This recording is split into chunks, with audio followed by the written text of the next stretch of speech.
Hey, it's Grace with Boujee Beaks Hen Haven. Don't try to adjust your lighting. It really is that dark in here because it's day 7 since I put the eggs in the incubator and it's time to candle them. Some people do it a little bit early, but let's try this. Turn the camera around. There's my incubator. And here's my candle light. Dun da da da. There's incubator 1. Here's incubator 2, and what I'm going to do is I'm going to take out one of these eggs and set it up here on the light, and we're going to look at it and see if we have any development. All right, candidate number 1 is in place. As I explained in the other video, I put these X's on them when I first put them in the incubator so that it gives me a point of reference so I can know that they're turning properly. Down here, you'll see the egg sac. Here's the undeveloped portion, and right there, see that little blob? That's the baby. So this is a fertilized egg and we have development happening. All right, so now what I'm going to do is I'm going to write a 7 up at the top, and that just tells me that on day 7 I saw development. Okay, here's a different egg. I've already marked it with a 7. There's the blob. One of the things I'm also checking for, I saw this on somebody else's video, and I did not know this, but apparently this egg sac can be, air sac, why do I always call it that? Can be dislodged, and it can be like floating around, and you can tell that it's floating around if I move this and the air sac moves. See how it's stationary?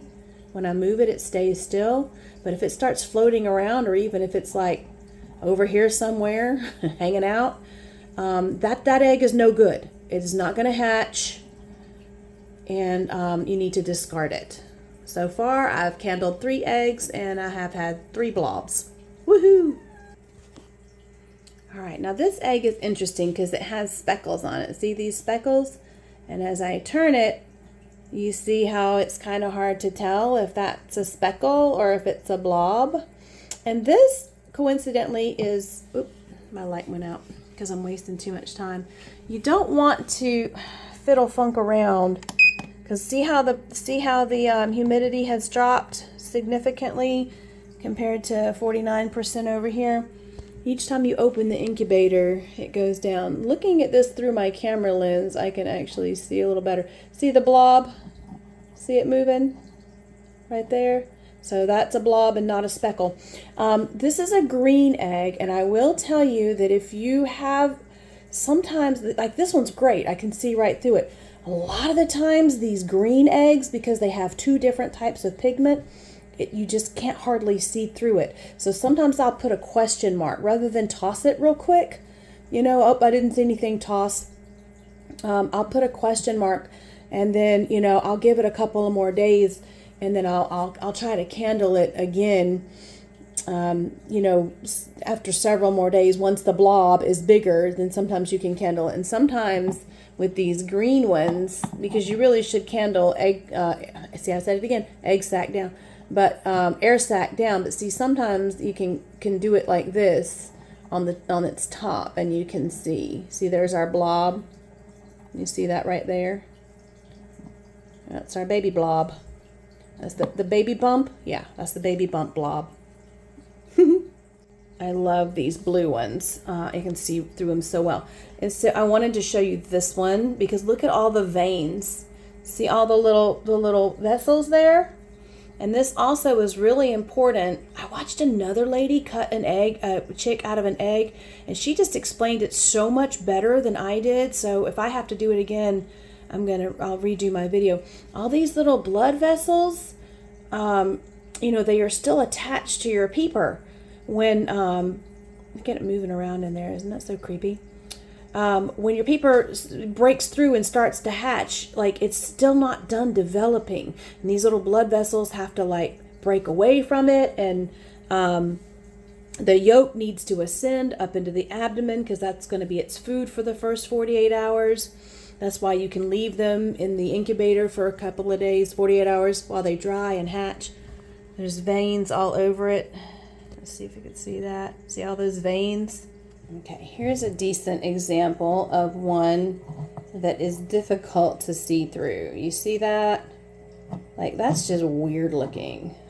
So all of my eggs in my incubator, all 12 of them had development, and I'm working on the eggs from somebody else.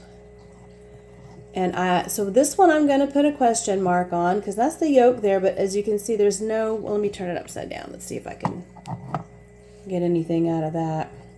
Sometimes turning it upside down, I can see something else. So this is going to have to be one I'm going to have to put a question mark on. Although, look, I do see veins. I just don't see a blob.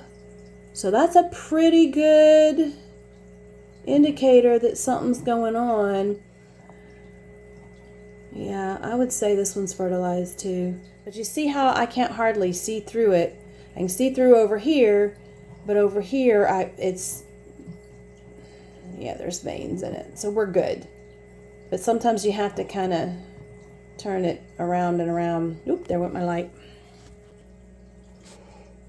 All right, that's it, guys. 24 out of 24 showed signs of development. Now, does this mean that I'm going to have 24 little peepers in 2 weeks? Absolutely not. This humidity is coming back up. That's good. Oh, I need to add water. No, absolutely not. They can stop development and for any number of reasons. So I will candle them again in a week and see where I'm at. And hopefully we will have 24 healthy chicks. That would be nice, right? Oh, aren't these so cute? Somebody got these for me. I'm going to have to get this pattern. I have this pattern. I need to get I'm going to have to crochet my own. But see, maybe I shouldn't because I'll have these things all over my house because they're so cute. All right, guys. Grace with Boujee Beaks Hen Haven. I'll see you in a week. Okay, wait. Before I go, this is an egg that came from one of my chickens this has not been in the incubator, by the way, so it wouldn't have developed anyway. But this came from one of my chickens that's like, she's still a virgin, if you know what I mean. And I have 2 roosters and anyway, poor girl. But anyhow, you can see, so if it had been in the incubator and it wasn't fertilized, it would look pretty much like this. I mean, you could just see as I'm turning it, you see the air sac down there, but you can just see that there's nothing going on in this egg. And I'm just using this as an example because I didn't have an egg that wasn't fertilized this time. But if you have one that's not fertilized, it's going to look similar to this. Just nothingness. And if in 14 days I come back and some of the eggs that I candled and showed you today look the exact same, those eggs are now dead. There should be progression. And I'll show you that next week. Bye, guys.